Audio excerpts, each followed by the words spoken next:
Okay, I'm going to give you a quick little visual demonstration here to help maybe understand the problem. So essentially we have a cube in 3D space.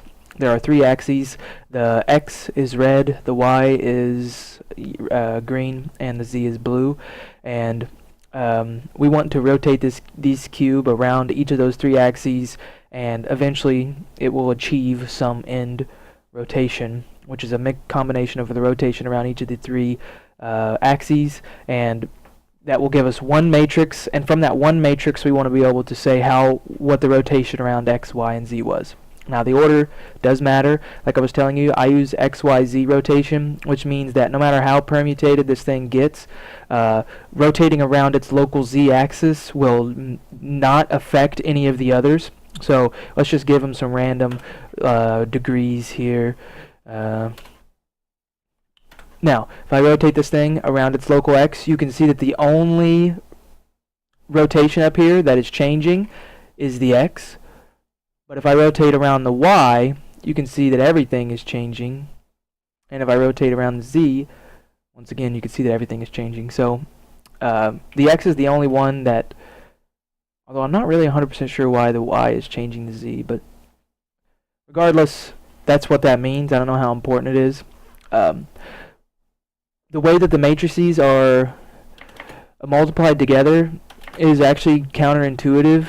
The first rotation that is multiplied is the Z, and then the next one that's multiplied is the Y, and then the next one that's multiplied is the X. So the X is multiplied last, which I will show you in just one moment. So let's just do a random rotation. Let's do X by 30 degrees, let's do Y by 45 degrees, and let's do Z by 10 degrees.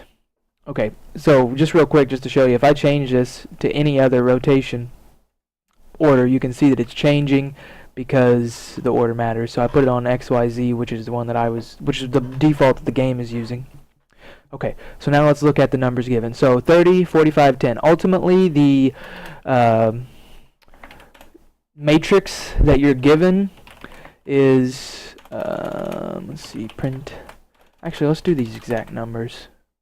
Let's just put this on 25. Hold on, this is just some code. You don't have to know this.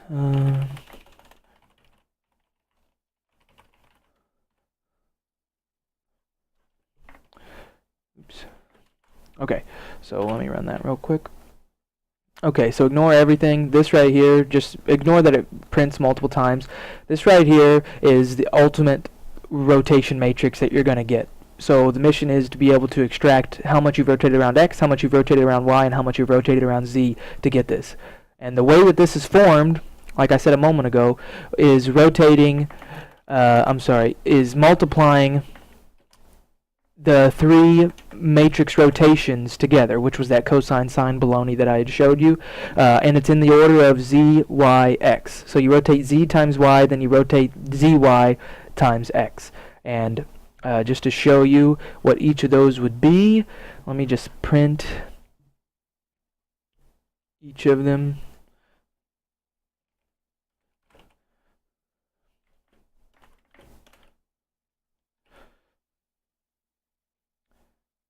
Oh, I should probably, whatever. You can pause the video here, whatever. This one right here, this is the Z rotation. So this matrix is equivalent to rotating Z around 25 degrees. This one right here, next is the Y. I think that's the order I did it in, right? Yep. Next is the Y. This is the equivalent of rotating the Y around 45 degrees. And then next is the X. It's the equivalent of rotating the X around, what did I do? 30 degrees. So Y, take this one, take the Z times this one's Y, and then you get the ZY rotation, and then you take that times X, and you get the ZYX rotation, which is this right here. So how do you extract these individual ones from this thing without knowing these ahead of time? The rotation is going to be arbitrary. All I'm giving you is this right here. I'm just showing you how that actually comes to play. If you have any questions, you can ask. Hopefully that's good enough.